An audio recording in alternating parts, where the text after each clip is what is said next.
What's up guys, it is Maxwell with the next War Whales highlight video, and as you can see, today I am trying something new. I've been inspired a little bit by, I think I can say that by Scottoria actually. I think he does really awesome work right now on YouTube and I really like the way he does his videos, so I'm gonna try something new as well. I'm not quite happy with how it's exactly put together yet, but the idea is to bring you guys a bit more info. Don't worry, for the gameplay we're gonna switch to a different overlay on OBS where you are gonna be able to see everything.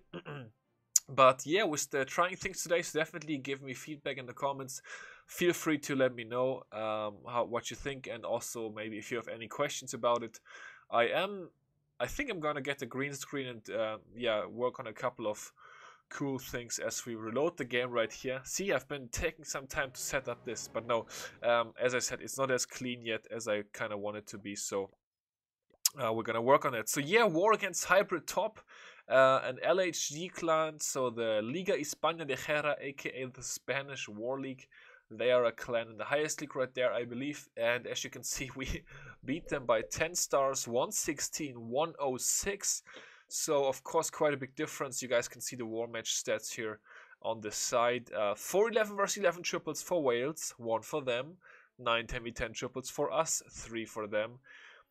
We started good out of the gates with like 82% 9v9 hit rate, so really awesome. They struggled 9v9. They were at, yeah, almost only half our hit rate, so quite strange. They also failed 2 dips, and we did not fail any. So, yeah.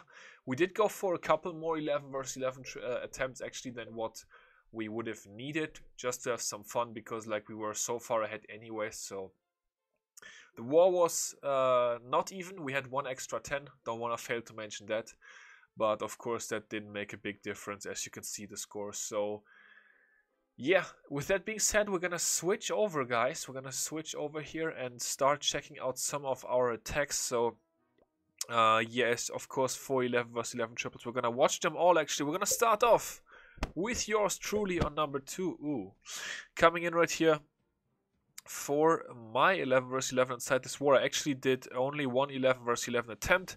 Decided to dip with my second attack, as I didn't really feel like planning another 11 versus 11. So as you can see, this base has obviously been attacked before. I was able to trigger 1 seeking air mine there at the top, 1 red bomb over at 9 o'clock, and then the basic idea for this attack came actually from Kenny, aka Chad, our nice Town 11, who is also a co-leader in 1Hive 2.0. So shout out to him for sure, but I sort of like tweaked his plan. I don't want to say perfected it, but yeah, made it a bit different. So as you can see, kill squad here coming in with King, Queen, Golem, and the Bolas early king ability, just because the Single Inferno is so close, and this is one of my best ward abilities of all time, because take a look at what the kill squad is gonna get here, guys. 2 air defenses, 1 Inferno Tower, the defensive clan castle, the Eagle Artillery, several other defenses like Archer Towers, 2 Expos, crazy value, and actually 3 air defenses for the kill squad. And the Queen is gonna get herself some more, still full health with her ability. She's gonna get 2 more Archer Towers there at the top. So I was planning to do my Lalo from 12, as you can see, and then actually like didn't know what to do with all my loons, because all the defenses were suddenly down. But I just adjusted a little bit, saved a couple more loons for the back end. Haste spells, a rage spell, 1 more heal spell in the back for these wizard towers, because there was actually a couple red bombs with the wizard towers, and as you can see at this point, it's like already over. The kill squad was so valuable that the base is already dead. And yeah, actually gonna be ending up swagging a rage spell here, which is of course quite nice in 11 versus 11. So yeah, that was a really solid attack, really happy with that, clean execution, so definitely nice. And the rage spell, there we go, is gonna be coming in. So yeah, I decided to only go for 1 11 versus 11, also let some other guys try some, of course, because, you know, midweek war, so you may as well give some of the other guys a couple of shots, and that's what we did. Red 5, for example, went for 2 11 versus 11 attempts, as I already told you guys. Kenny went for an 11 versus 11 attempt, and yeah, the other ones we're gonna see. Hugo, of course, did decide to go for 2 11 versus 11 attempts, and would you know it, he 6-packed again. So That's nice. He actually decided not to use his wall breakers here because he did not want his barbarians to lure out the defensive clan castle. And as you guys will be able to see, it's going to be really close on them luring it out. But thankfully it does not come out. It's a damaged CC. And he doesn't want it to come out. He wants to poison it on the fly. So he is going to be able to get the air defense here with his queen. His queen actually doing a really nice job inside this attack. So the II working this time. Queen ability, sweeper, that was important. And as you can see, now the clan castle comes out, which is absolutely fine. And he didn't want to lure it before. So now he's going to Lalo. 3 hounds and 34 balloons for the Lalo here. First of all, though, he's going to offset 1 seeking air mine right there, which of course he knew about because this base was scouted by Magnus, actually. So Hugo coming in with the loons. The Warden is going to go full retard mode in a second, guys. You will be able to see it. There we go. Warden is going to... I don't know. So he had to pop his ability early because the Warden doing crazy stuff. And is actually going to catch a Seeking Air Mine to the face pretty soon here as well. The Warden is... yeah, so... I said the Queen AI worked out nicely in this one. The Warden AI did not. But, you know, what can you do? Sometimes it's going to happen. The Lalo smashing its way through. Once again, the Warden playing a Lava Hound here, going out in front. And yeah, anyway, so the Loons able to take care of the rest of this one. No problem whatsoever. And yeah, oh no, that was actually the other attack where the Warden died, I think. I'm not quite sure. Anyways, Hugo smashing this base. Quite an overkill as well. And if you guys follow me on Twitter, if you don't do it yet, definitely follow me on Twitter. At YT Maxwell Gaming is my Twitter handle. I posted about this, so it was actually quite funny. Hugo and I dropped those 2 11 vs 11 triples on number 2 and number 3 within 17 minutes of each other. We were planning together once again. And yeah, it's of course like at that time that were the last 2 Town 11s that we had not 2-starred yet.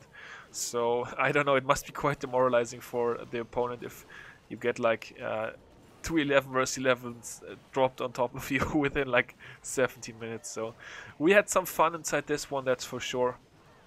And of course Hugo had even more 11 vs 11 fun in his second attempt right here.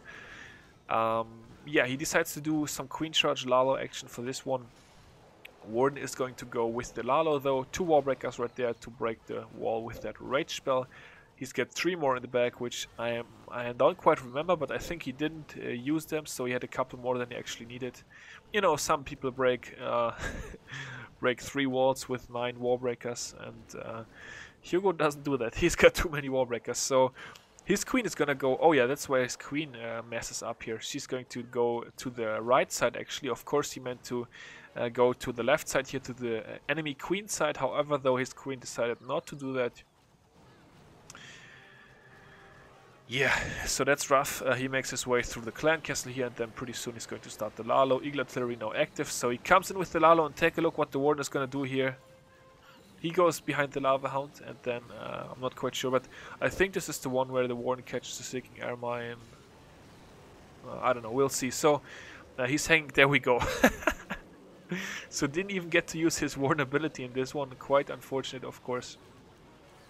But still, he's able to make his way through. No spells left, but the Queen with her healers is going to be able to do some more nice work. The Loons, some of them are really low health, however, there are so many of them that they are going to be able to take out enough defenses for this to end up being a 3-star. So another 11 vs 11 6-pack for the man, the myth, the legend, Hugo himself. So everybody happy about that, of course. We've got one more 11 vs 11 triple, guys, and this one by Manuel actually coming in right here on his Disciple account.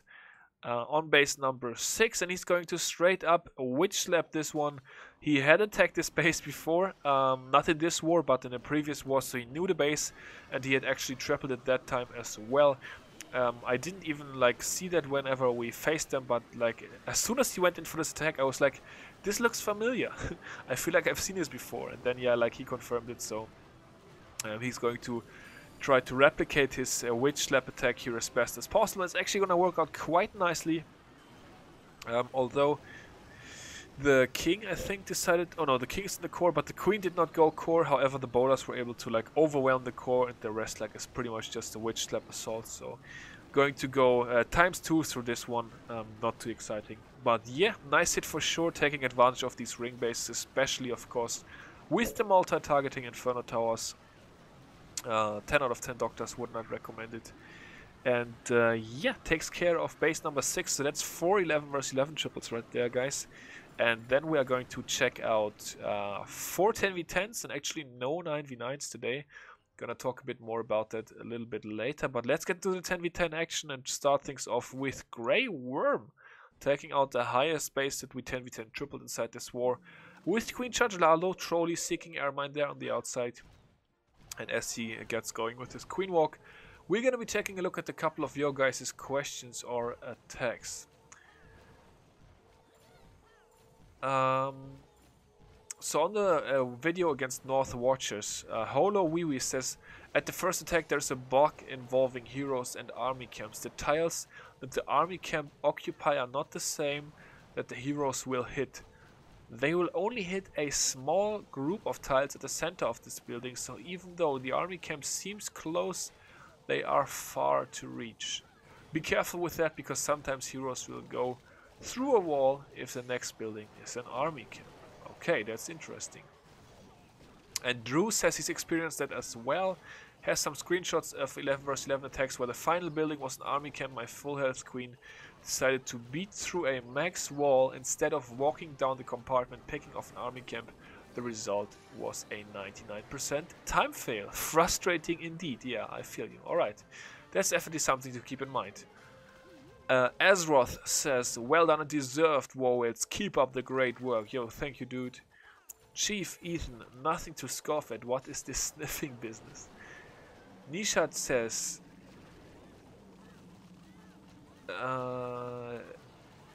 okay, I'm not gonna read that out. Nishat is not going to leave any more comments on the channel in the future. Hashtag Ask Maxwell, TDH video. We're hoping we're gonna record it tomorrow. Nice recap, thank you. Comment on the German Midweek League.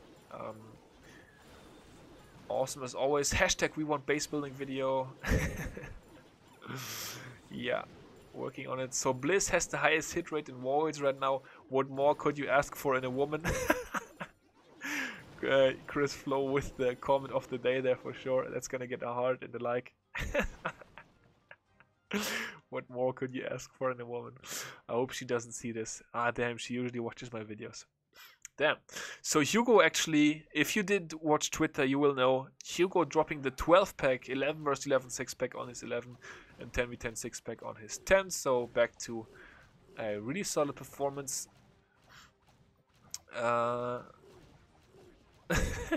Chief Ethan says he would love to apply to Spartan's Legacy, but not enough accounts. Already 4 across 4 clans. Damn, I did that before once as well. That's definitely tough. Hashtag Maxwell, can I see the brackets for the placement matches anywhere? I'm not sure. I think on the CWL server, but it's pretty insignificant because it's only placement matches. Like the real brackets are going to be a lot more interesting. And those are going to be coming out soon. They should be released Friday or Saturday. That's what admins are saying. Chris with one more question. Maxwell, you didn't bring up my last question, which I'm sure everyone wants to know. Would you rather sing when you talk or dance when you walk? That's a great question. I sometimes do both. So if you, like the guys in voice chat, sometimes they get quite annoyed with my singing, which is understandable. And dancing when I walk, if I'm in a really good mood sometimes. What would I rather do though? I guess the dancing is less annoying for other people who are like with me, so I guess dance when I walk, because I could just like sit down and act like I'm normal. So yeah, I'd rather dance when I walk than sing when I talk. But you know, sometimes I sing. Cameron Morgan says, I'm the real captain. Yo, no doubt about that. which is just a nickname, but I like that one. Can you do Sparta watching sometimes? That would be awesome. I don't know, man. It's quite fun to do it in Warways because there's always so many attacks so early that like I don't have to spend a lot of time recording the video, because like sitting there and waiting for attacks can be like of course quite exhausting. So I don't know. I already make so many videos. It's kind of tough. Maybe I don't want to promise anything. It's a possibility for sure. Leo coming in here, he actually 10v10 6-packed in this war, so great performance to Leo as well with the Queen Ho this time, getting things done here. Actually gonna fail a war break, but it's still gonna work out nicely. Gabriel says, hey, I applied to SL but haven't heard anything. It's been roughly 8 hours. Well, 8 hours is actually quite a small window, so you definitely want to stay patient a little bit. Of course, like I don't know your background, so not everybody who applies is going to be able to get in, that's for sure. But Leroy is of course now the leader of Sparta. Leroy has already messaged me and said, yeah, so nice, he got a lot of applications, so I'm really happy, of course, that I was able to help out there. But I don't know, just a bit more patience. And Beepash says, GG is so fair play that they hunt these so-called elite league clans instead of just joining one of those elite leagues and be the champ. Quite an irony, lol. I guess so, but you know, everybody plays the game the way that they want to play it, and I don't know, maybe they don't want to play the game that way. I'm not sure, like, I'm not in GG, and I don't know anybody from GG, so tough to say what they want, but you should take in consideration that they maybe like don't want to be in a league, or maybe like they wouldn't even get accepted into a league. Like, I don't know. Of course, the process of being accepted to a league is a lot more difficult now than it once used to be, which is what we are experiencing right now. Although we should be fine, hopefully. So yeah, man, I don't know about that. Definitely an interesting statement, so I definitely wanted to read it out for you guys. Yeah, I don't know what else to say about that. It's maybe they have different interests. Who knows? Alright, that's all the comments, all caught up, feels good. And meanwhile, Leo is still smashing this base, number 12, getting taken out right here with the Queen Ho. By the way, guys, this video is going to be not as long as the last videos, which is... honestly, it feels really good to me. It feels really good, like, these long recordings. They can be quite stressful sometimes, so I feel good. This is going to be about 20 minutes, I think, just over. I think that's decent, maybe still a little bit too long, but then again, like, which one of these 8 attacks shouldn't I have shown? We're going to cap off with a 10 versus 10 fresh hit triple by the Legend, actually. This base, yeah. Interesting one. In the very beginning of war, actually, the Legend coming in here and taking care of this one. Really, really nice, of course. Fresh hit, like, didn't even wait for a scout. He just went in and says, I got this, and took care of it. So, really nice as well. It's also Queen Ho. We see a lot of Hawks, of course. So, that's probably also why I'm going to show a couple less 10v10 triples in the future. Because, like, the second, third, and fourth Hawk attack, it's, I don't know. It's almost like back when in the Lalo meta, when every 10v10 triple that we used to see was Lalo. Almost feel like it's that way now with Hawks. But yeah, anyways, he's coming in here with the Warbreakers and Rage them. I don't even think he saw the gap, the hole in the base. I don't even think he saw that. But anyways, he's going to be luring out the Clan Castle with the Queen Body Pull. Rage Spell going in against enemy BK, as well as it is going to help with taking out the Clan Castle here. And then the Queen Charge is of course going to get a little bit deeper into the space. Goal definitely to take out the enemy Queen here. Town Hall at low health is going to get taken out by Queen. Couple Wizards, a couple Hawks, I mean, and a Wizard coming in there to still help out with the funneling a little bit. No Giant Bomb in front of the Inferno Tower, so the Hawks are just going to damage it just a little bit. Uses his last Rage spell to take out the enemy Queen. Actually quite strange here with the Queen close enough to his queen, then not close enough, then close enough, then not close enough. So yeah, the Hawks coming in, they start making their way through it with 2 heal spells. They're gonna have more than enough to take care of this base, so yeah. Definitely a nice attack, and as I said, fresh hit. Queen actually dying to the second Inferno Tower, so the Legend is gonna sort of turn this attack into a more awesome, and the final defenses are, of course, going to fall. And then it's another sweet triple, so nice queen charge, and then the Hawks taking care of the rest. So the Legend smashing it. The skeleton traps get taken out, and yeah. That's pretty much gonna do it for the attacks, guys. I'm gonna blend over one more time to the other scene that I showed you in the beginning as we wrap up this triple here. The Legend, really nice. So yeah, guys, here I am again. Once again, gonna check out the map a little bit. So as you can see, we left 2 10s on the board. Oh, by the way, shout out to Oskiv. He was the best player on their side. He 5-packed against us, so definitely respect. Slide in my DMs. We left 2 10s up, but tripled 4 of their 11s, as I already mentioned, and yeah, they struggle a little bit. But anyways, guys, that's the result one more time. You've got the stats over, no, not over there. Over there, it's on the other side for me. So yeah, I'm gonna be working on this. I think it's quite fun to get an overview. It's tough to make the war match stats bigger. I may tweak them or make an overlay myself, not quite sure. Let me know what you think, and until next time, I will see you all later. Peace out.